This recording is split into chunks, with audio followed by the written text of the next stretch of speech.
Verso 42.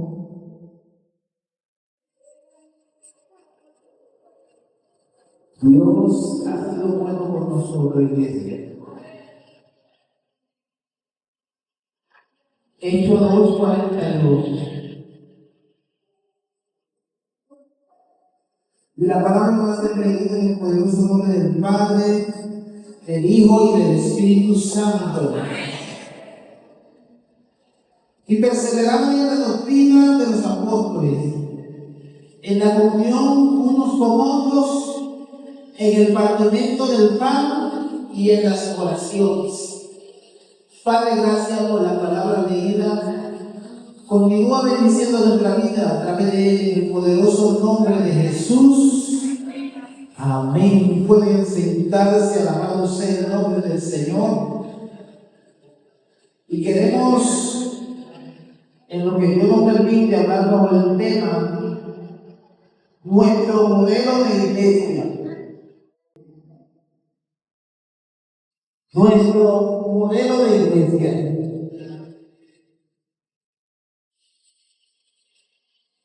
En la vida en general, todos tenemos modelos. Personas que han sido ejemplos, que hemos entendido que debemos emular. Personas que han actuado de manera específica. A veces los modelos no son los mejores, pero es el que me hace, con el que siento empatía, con el que quiero seguir. Es posible que habiendo tantos personajes diferentes en este mundo, la gente haya escogido seguir personajes que muchas veces no son, valga la redundancia, el mejor modelo moral. A veces seguimos a un líder religioso que quizás tiene muchas condiciones y características específicas. A veces seguimos a un líder político que es de la línea del partido al cual yo tengo la inclinación. Otra vez nuestros modelos, que son los más que inciden en nuestro estilo de vida, son nuestros padres. A veces solo vemos a la gente, usted la contempla y dice igualita a su mamá, igualito a su papá. A veces físicamente no se parecen tanto, pero sus gestos y sus acciones son tan parecidas, porque la gente va adquiriendo una conducta aprendida según lo que ve. Jesús viene a la tierra con un propósito específico y claro.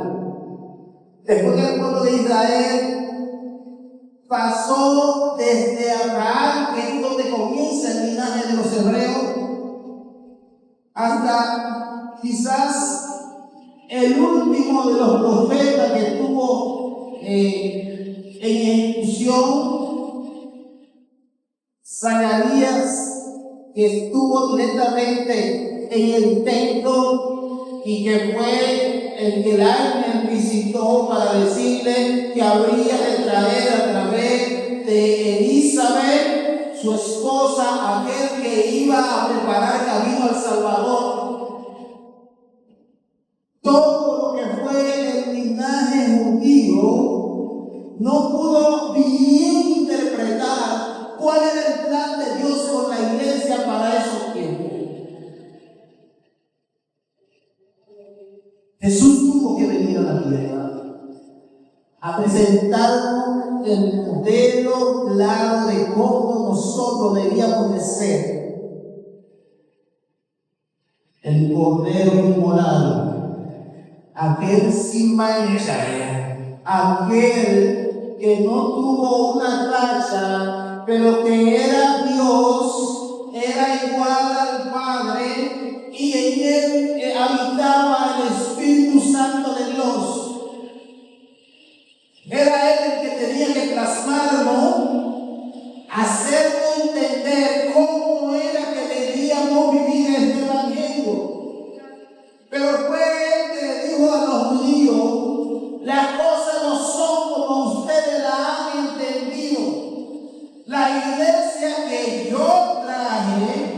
La iglesia que yo fundé es la iglesia que va a abogar por la salvación de la humanidad entera.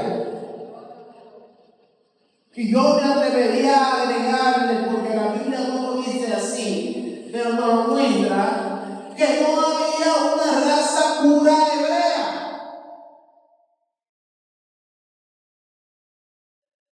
Porque el Señor en su infinita sabiduría, en todo el trayecto de este linaje fue insertando gentes específicas que Él entendía que podían estar dentro del linaje, creando al final del camino una raza hebrea, pero que no era puramente descendencia de Abraham, sino que por nacionalidad,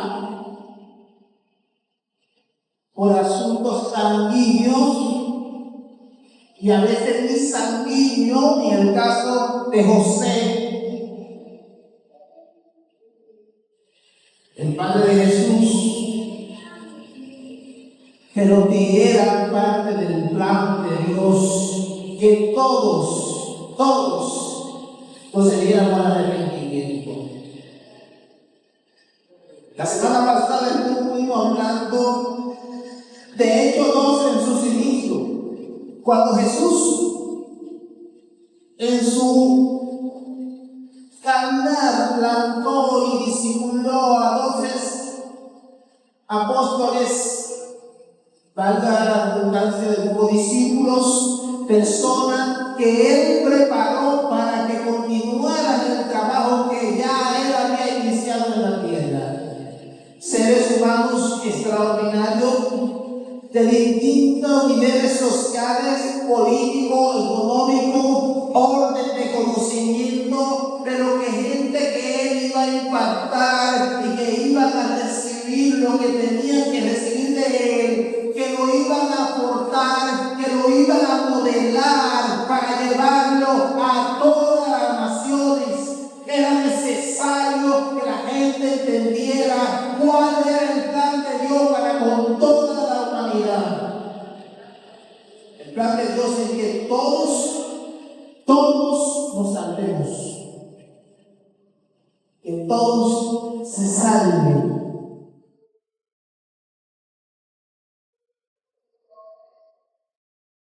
Y los apóstoles, siguiendo las enseñanzas de Jesús, llenos del poder de Dios, traspasaron la iglesia. En el libro de Hechos, capítulo 42, el mismo versículo 41, el 40 dice: y con otras muchas palabras testificaba y les exhortaba diciendo: sé salvo de esta perversa generación. Así que los que recibieron su palabra fueron bautizados y se añadieron aquel día como 3,000 personas.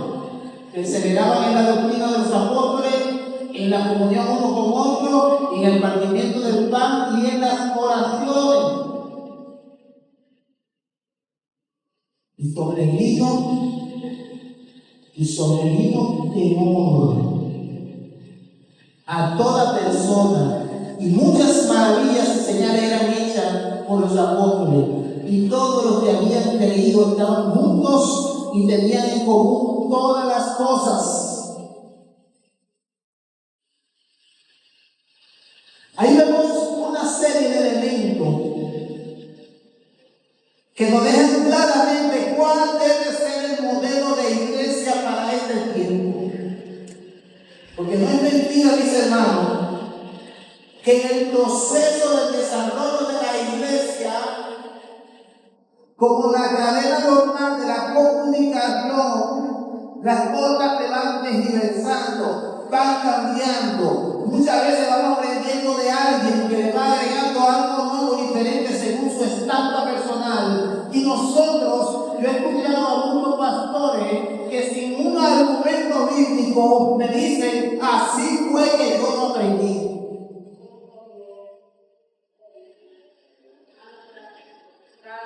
Pero así no es. No es como usted lo aprendió. es como está en la palabra de Dios.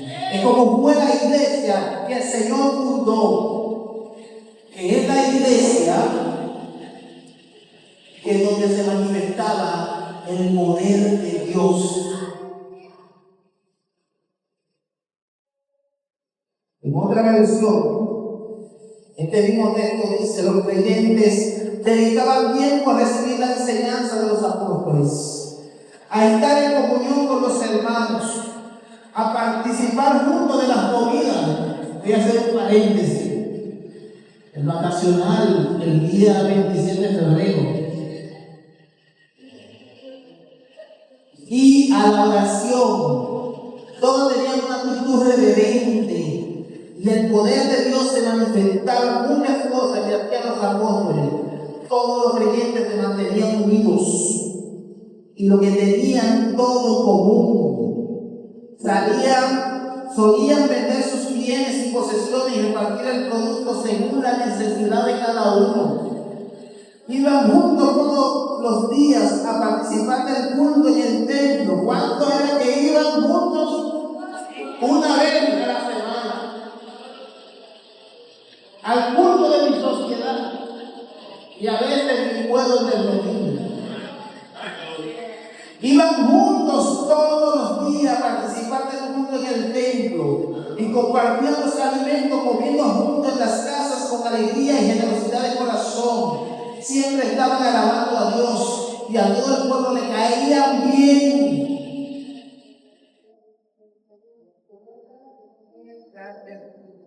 A todo el pueblo le caían bien. El Señor iba añadiendo a su número lo que iban salvando cada día.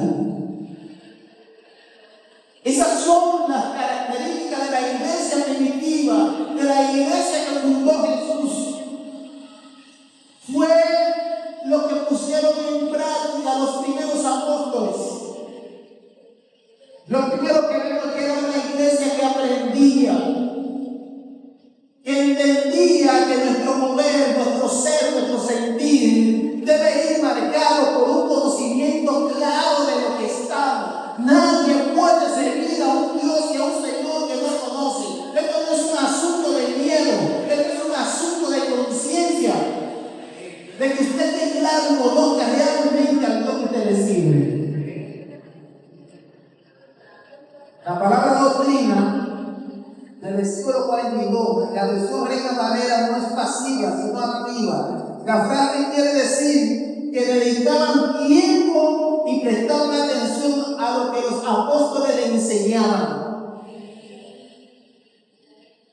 Dedicar tiempo y prestar atención son elementos fundamentales para la iglesia de hoy. Nosotros no vamos a andar a tienda, nosotros vamos a entender claramente en qué estamos. Nadie me va a venir a imponer a mí nada. Hable por la palabra, porque la palabra es clara y no se presta para interpretaciones particulares. Si usted quiere interpretarla de una manera particular, gloria a Dios. Pero aquí debemos ponernos de acuerdo.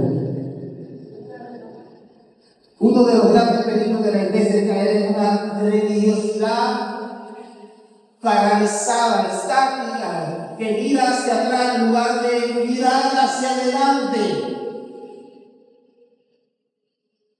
Porque los tiempos van cambiando y la iglesia no se va a morir con nosotros.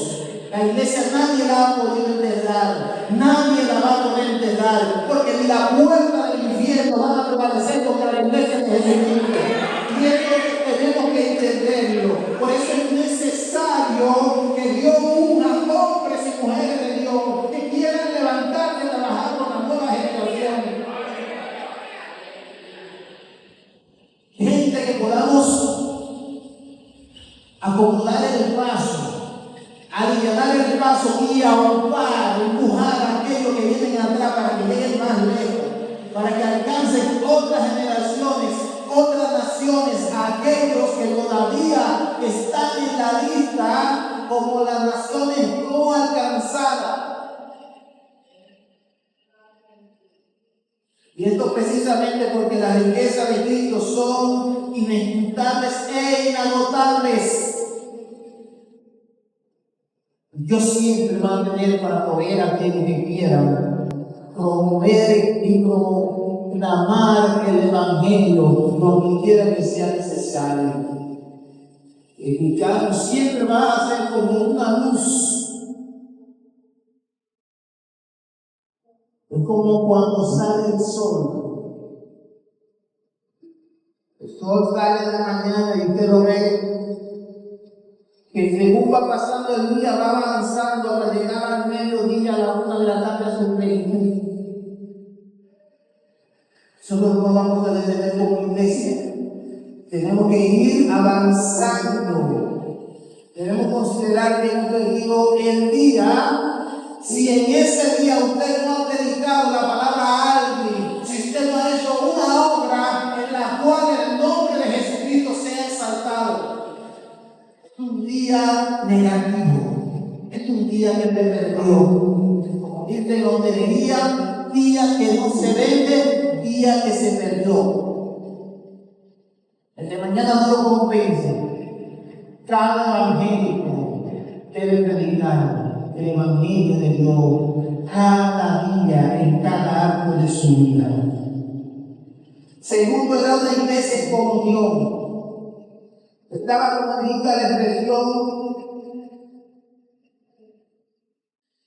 la iglesia es solo lo que debe ser cuando es una compañía de hermanos unidos en el amor de nuestro Padre Dios. Si usted no considera que está a su lado su hermano, usted no es iglesia. Por eso que el evangélico de todo el mundo, de toda la raza, de todos los pueblos y naciones somos hermanos. Somos una iglesia, a veces con distintos sistemas culturales, a veces con distintas versiones del mismo evangelio, pero con una sola interpretación. Esta iglesia que nos sirve de ejemplo también era una iglesia que oraba. Los primeros cristianos sabían que no podían ni tenían por qué enfrentarse con la vida dependiendo exclusivamente de sus fuerzas humanas.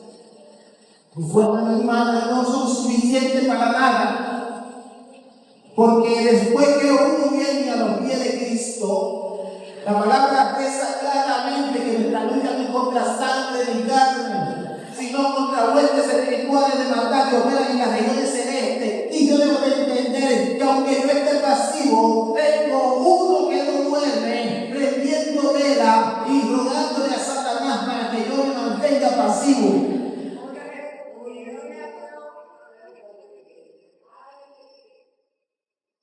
Pero la iglesia debe mantenerse en comunión con el Señor, haciendo vallado, extendiendo una muralla siempre, cada día desde que usted se levanta, diciéndole al Señor: mi día está en tus manos, Señor. Voy a salir a pelear una buena batalla. Soy tu emisario, soy quien personifico donde estoy el evangelio de Cristo, y a través de mí yo quiero, Señor, que tú hagas grandes cosas en este día. Siempre hablar con Dios antes de hablar con los hombres.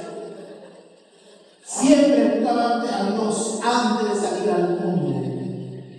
Esta gente podía enfrentarse a cualquier problema que la vida le encontrara, hermano. Esta iglesia fue la gran mártir que se tuvo que confrontar con la gran persecución de Nerón. Pero ellos siempre estaban en la presencia de Dios hasta el momento de su muerte. Siempre estaban en la presencia de Dios, en la presencia de su muerte. Y algunos la Biblia, pero otros la historia secular narra cómo murieron y cómo clamaban a Dios en el momento de morir. Ese es el modelo en nuestra iglesia. ¿Cuál era una iglesia reverente?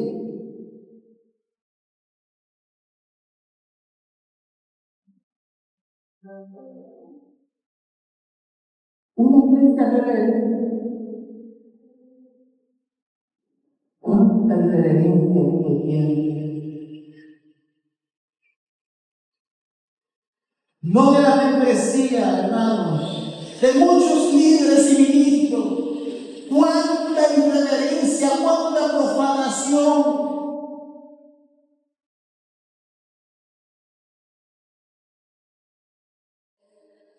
En este versículo 43, la palabra que la versión Reina Valera traduce correctamente, temor, que encierra la idea de respeto y reverencia. Se decía de un griego famoso que se movía por el mundo como el que está en un templo.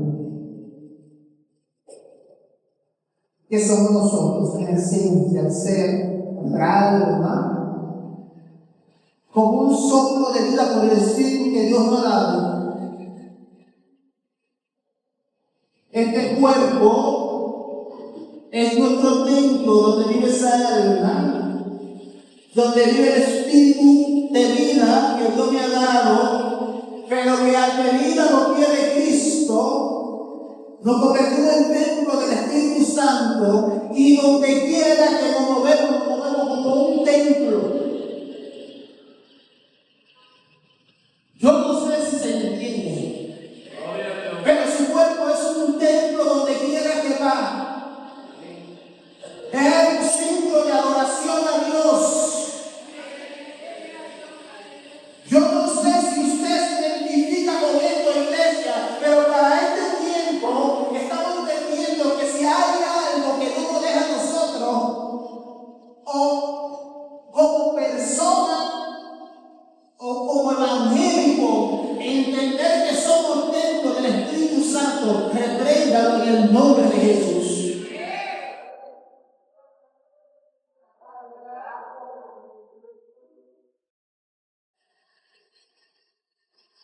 Es posible que usted se entienda que quizá usted es el pato chulo que anda por ahí. Yo no sé si eso coincide con ser el templo del Espíritu Santo. O podríamos decir la mano mía. Yo no sé. Porque hay algo que yo no lo cambio por dinero. Y es la presencia de Dios en la vida de cada uno de los seres humanos que le sirven realmente. No hay una gracia superior a la gracia de Dios en la vida de nosotros. Usted puede hacer toda la musaraña que quiera, pero cuando usted tiene la gracia de Dios, esto es suficiente. Esto es suficiente.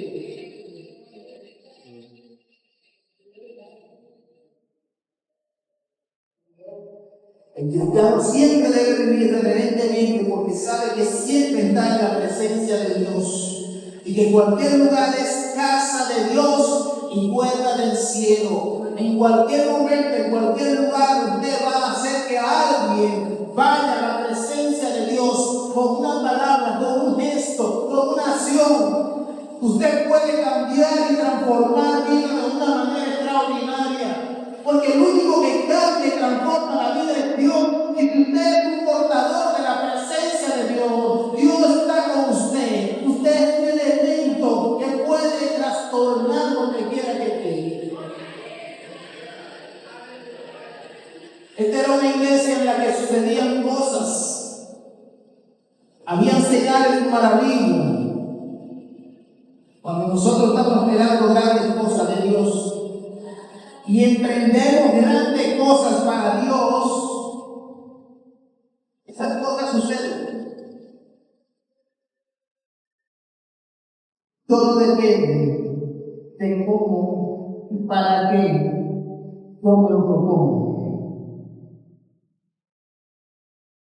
Pero cuando muere la fe, también mueren los resultados. He aprendido que para lograr cosas en Dios hay que tener tan claro de quién es Dios. Y hay que estar seguro de que Dios está conmigo. Y para esto no hay que hacer nada extraordinario. Para esto simplemente hay que aceptar a Cristo como nuestro único y suficiente Salvador. Y después de ahí, vivir de acuerdo a los preceptos establecidos por Él. No como un juego que usábamos cuando era muchacho, salta la tablita. Esta sí, esta no. Hay una serie de normas establecidas por el Señor para aquellos que le aman. No para aquellos que dicen amarle. En eso debemos como iglesia estar al lado. También era una iglesia solidaria. Aquellos primeros cristianos tenían un fuerte sentido de responsabilidad mutua. Se decía que un escritor, William Moore, no podía ver un borracho sin sentirse personalmente responsable. No podemos ver un pordiosero, un drogadicto, cualquier persona sumergido en los niveles más bajos de la moral humana sin sentir nuestra responsabilidad.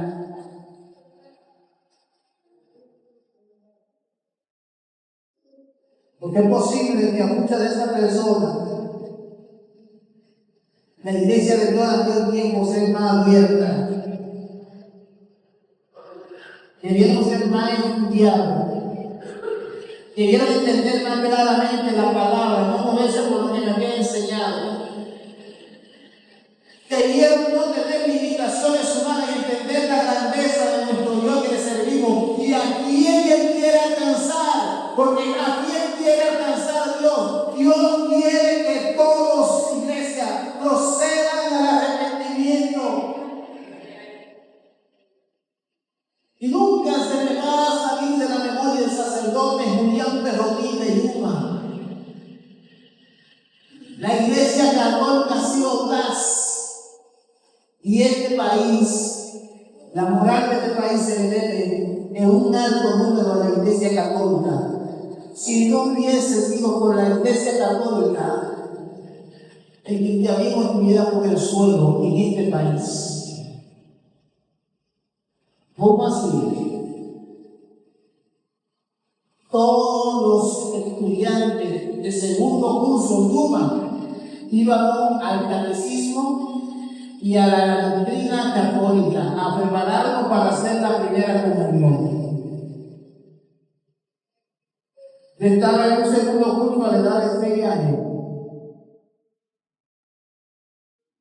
Quizás ninguna adultez espiritual, pero sí recuerdo las enseñanzas del sacerdote que con una regla de 1 metro en la mano, de vez en cuando daba los cocotazos, pero estaba ahí con toda la iglesia llena de muchachos de esa edad, acompañado de su maestro de aulas, tanto de la escuela pública como del colegio. Todos los lunes, después del recreo, íbamos a la iglesia. Todos los domingos, después de las 12, iba esa catequista a buscar a cada muchacho de esa escuela por su casa para que fueran a su casa a recibir una enseñanza.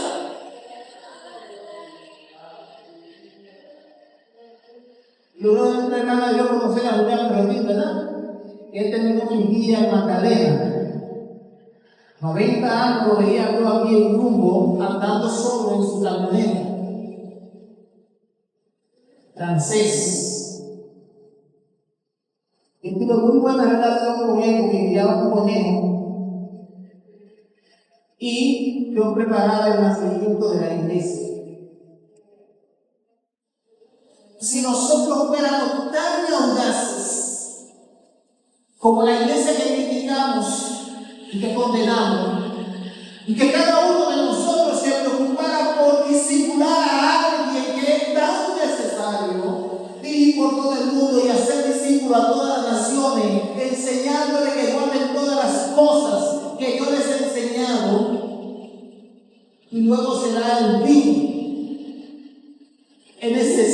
Dios que nosotros trastornemos toda una generación que viene por ahí que necesita conocer a Cristo, pero que necesita conocerlo de verdad y convertirse en templo del Espíritu Santo. Era una iglesia que daba culto a Dios. No se olvidaron los primeros cristianos de frecuentar la casa de Dios. Debemos de recordar que Dios no reconoce una religión solitaria. La mitad de la emoción que sentimos, por ejemplo, cuando vamos a un partido de béisbol, como gozamos, o cuando vamos a un concierto secular, que ya no son tan diferentes que los conciertos cristianos. Porque yo recuerdo que al último concierto que fui fue de Marco de Coliseo. Y cuando yo vi que el cantante iba subiendo y un grupo de mujeres tiraron un grito, dije, ya, no.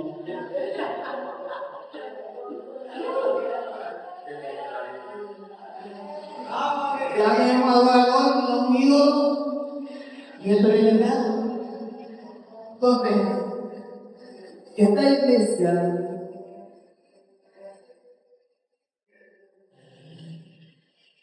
ese tipo de emociones, ese tipo de interés, es la que da la experiencia en la iglesia evangélica.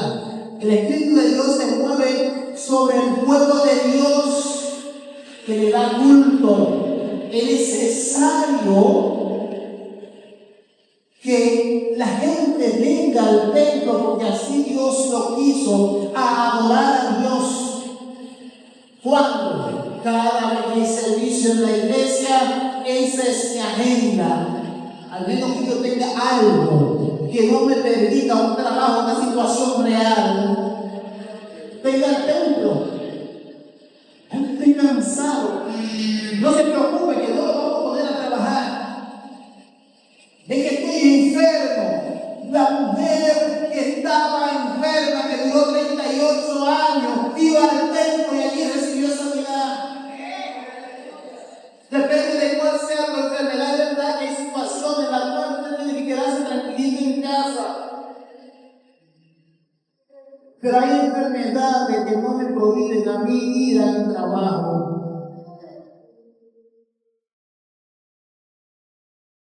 Pero ¿dónde está el tesoro? ¿Dónde está el tesoro? Ahí está tu corazón. Era un día feliz. Antes estaban felices, sonríe de un lado, mire a los ojos y fíjate. Siéntase feliz que Dios está con nosotros. Somos salvos por gracia.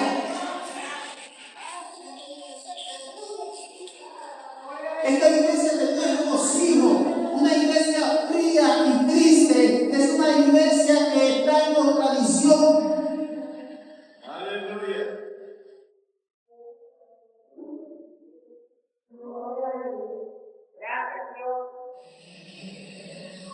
Si usted me ve sentado cuando los demás están de pie, dígale que estoy haciendo algo sentado. Porque por reverencia no me quedo sentado. Si usted tiene una situación física, una situación de enfermedad, también te no le prohíbe ponerse de pie. Amén. Dios lo sabe usted también. Y es posible que si usted se lo haya comunicado al pastor también lo sepa. Porque eso es parte de la reverencia. Comunicar a tiempo a quien debe de comunicarse de las cosas. Pero el gozo cristiano no tiene por qué ser un asunto tampoco desordenado por mundo.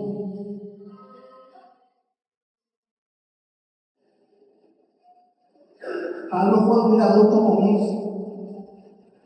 En 1 Corintios capítulo 14 le llamó a cordura a la iglesia. Hemos sido el Espíritu Santo para muchas cosas, pero hay mucho desorden en el cual no está el Espíritu Santo. Y a veces los pastores nos quedamos observando a cierta gente y ciertas cosas, hasta esperar que la profecía y los movimientos y las cosas realmente son de alguien lleno de Dios. Yo tengo un problema. con las manifestaciones personales cuando me suceden a mí. Y es que como cuando yo sentí por primera vez la doctrina del Espíritu Santo y cuando lo siento muchas veces, no es un estado normal del ser. No sé si porque tengo problemas de tensión, siempre he tenido problemas con eso de qué, pero a mí no me deja tan normal. Es decir, algo como que yo no cojo un pelotito en un parpadear. Hay un momento de resistencia en el cual tú te trasladas a otra atmósfera y para regresar tienes que respirar. Hay una lectura en soledad que significa. Hay una presencia que transforma todo tu ser desde los pies a la cabeza. Es posible que muchos de ustedes se digan el fuego que entra por los pies del diablo, que yo no es que no. Hay un fuego que te entra en el cuerpo entero, que tú no puedes estar sentado ni parado tranquilo, tienes que moverte, alguno corre, es la presencia del Espíritu Santo de Dios. Y cuando usted, las manifestaciones son bajo de la presencia, eso es lindo, eso es exquisito a los ojos humanos.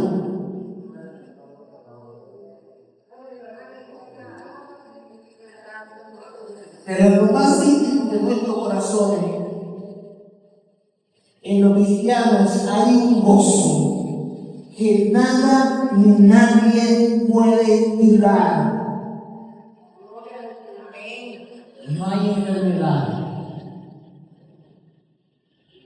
no hay esposa mala, no hay marido malo, no hay hijo descarriado, no hay una deuda que me esté llamando. Todos los bancos, yo recuerdo cuando tenía una cuenta por pagar de 600,000 pesos de tarjeta de crédito, que con un impuesto compuesto aumentaba de una manera vertiginosamente, y yo le decía, lo que hagamos, me dio un poco la canción del Señor, en ese tiempo yo la podía cantar, y le escuchaba en medio de la tormenta, aunque la marea sople, aunque venga un viento recio, yo estoy contigo porque yo sé que tú estás conmigo. Y por lo más profundo de tu problema, Dios está ahí para sacarte. Aunque tú mismo te hayas metido, cuenta con Dios, agárrate de Él y de esa Él te va a sacar. Porque nosotros debemos adorar a Dios su cuerpo y alma. Entender que por grande que sea tu problema, nada es para Dios.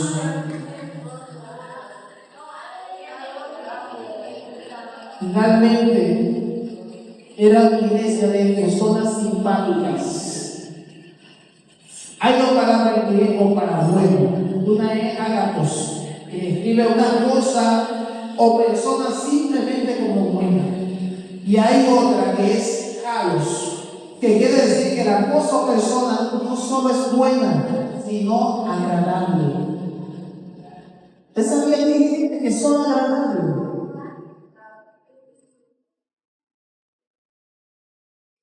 Gente que tiene una gracia que conquista el alma. Sin embargo, hay personas que son buenas, pero tienen un carácter bien difícil. Hay personas que en buen dominicano decimos que son una persona bellísima, pero hay personas difíciles que usted no debe mandar, pero porque hay barreras siempre, son impenetrables,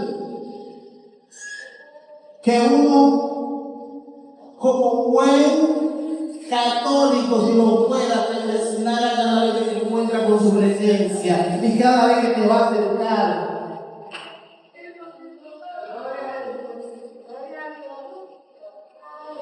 Pero el verdadero cristiano es una persona bellísima, agradable.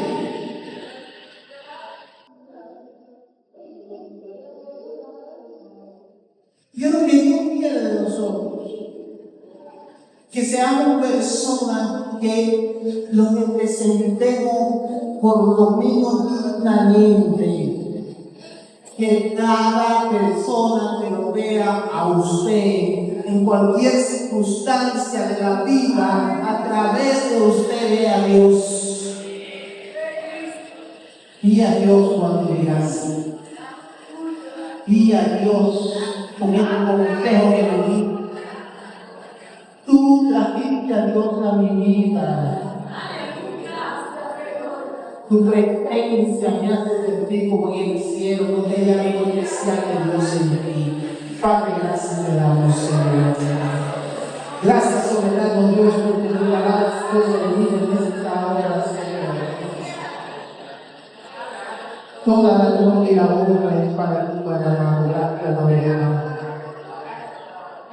Nosotros queremos ser ese modelo de iglesia, Señor. Pónganse de pie, iglesia, en esta hora. Alabado Señor. Oh, quiero más de ti. La tu presencia. Igual.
Ayúdanos a ser mejores cada día, a amar y a perdonar y a irradiar amor, Señor. Este mundo necesita amor, este mundo necesita que tu palabra llegue, Señor. Gracias, Jesús. Gracias, Jesús. Tenemos Dios en medio nuestro. ¿Hay alguien que no ha entregado su vida a Cristo todavía? Alabamos el nombre del Señor. Padre, gracias por todo y por todos. En este momento nosotros vamos a partir de lugar por tu presencia. Que tu presencia vaya con nosotros, con aquellos que no pudieron estar en esta hora. Que tú estés sanando, libertando, Señor, rompiendo cadenas. Oh Padre, devolviendo fuerza a aquellos que están afligidos. Oh Rey de Reyes, rescatando a los perdidos. Permite, Señor, que este día de campaña, Señor, sea para la gloria y la honra de tu nombre. Manifiéstate de una manera extraordinaria. Ahora nosotros vamos a